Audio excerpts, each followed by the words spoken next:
अजित पवार गटाच्या मावळ विधानसभेवर भाजपनं दावा सांगितलाय।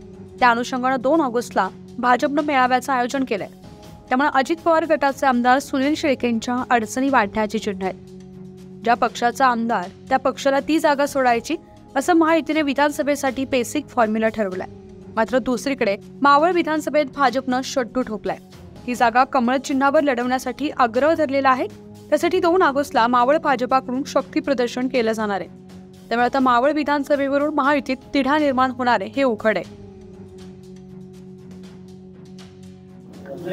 येत्या 3 महिन्यात येऊ घातलेल्या महाराष्ट्रातील विधानसभेच्या निवडणुकीच्या निमित्ताने मावळ तालुक्यातील भारतीय जनता पक्षाच्या कार्यकर्त्यांचा मेळावा 2 ऑगस्ट 2024 शुक्रवारी मावळ तालुक्यामध्ये आयोजित करण्यात आलेला आहे।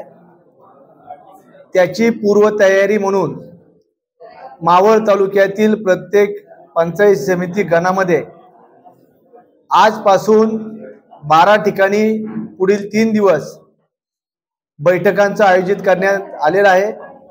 या बैठकांच्या माध्यमातून आमचा गाव पातळीवर काम करणारा कार्यकर्ता आगामी विधानसभेच्या निवडणुकीसाठी सज्ज झालेला आहे।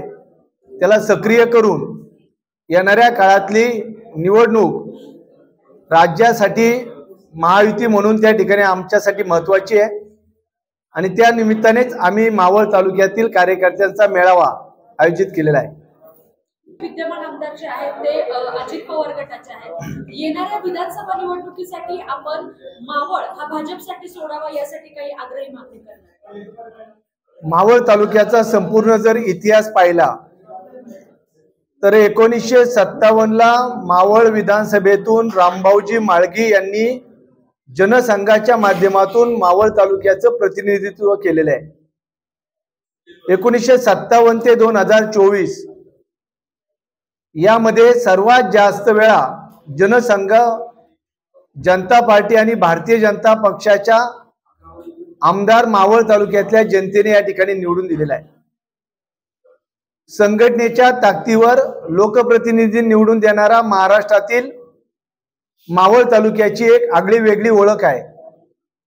त्यामुळे परंपरागत भाजपचा बालेकिल्ला असलेला मावळ तालुका या ठिकाणी ही जागा भारतीय जनता पक्षाला मिळावी म्हणून देखील आम्ही आमच्या नेत्यांकडे आग्रहाची मागणी करणार आहोत।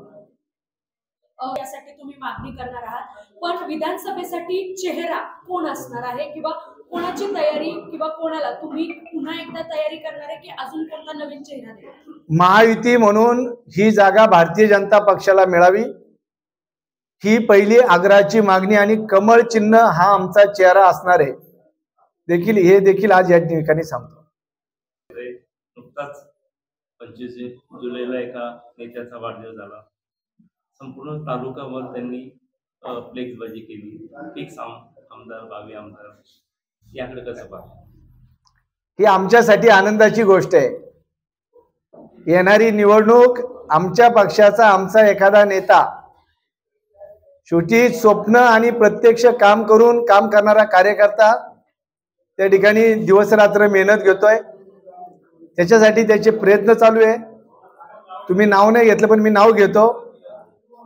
25 तारखेला आमच्या रविअप्पा बेगडेंचा वाढदिवस झाला। स्वाभाविक आहे, कार्यकर्ते फ्लेक्स लावतात आणि नेत्यांच्या साठी कार्यकर्ते आग्रही असतात। शेवटी कार्यकर्त्यांनी लावलेले फ्लेक्स असतात त्यामुळे त्यांनी त्यांच्या भावना या निमित्ताने व्यक्त केल्या। काय सांगते मन आमदार देखील आहेत, तुम्ही स्वतः आता म्हणताय की आम्ही भाजपसाठी हा मतदारसंघ सोडण्यासाठी आग्रही मागणी नेत्यांकडे वरिष्ठ लेवलला करणार आहात। पुन्हा एकदा मावळमध्ये विधानसभेच्या निमित्ताने महायुतीमध्ये कलगीतुरा येणाऱ्या काळामध्ये आपल्याला पाहायला मिळेल? संघर्ष हा विषय नाहीये। महायुतीचा निर्णय झाल्यानंतर आम्ही काय केलं ते लोकसभेला आपण सर्वांनी जवळून पाहिले। आमच्यासाठी महायुती सर्वोच्च आहे, परंतु मावळ हा भारतीय जनता पक्षाचा बालेकिल्ला आहे हे यापूर्वी देखील अनेक निवडणुकांच्या माध्यमातून सिद्ध झालेले आहे। पुन्हा एकदा या मावळ तालुक्यातल्या कार्यकर्त्यांच्या बळावर, जनतेच्या आशीर्वादावर ही जागा भाजपला मिळावी म्हणून आमचा प्रयत्न या ठिकाणी आमच्या नेत्यांकडे आग्रहाचा असणार आहे.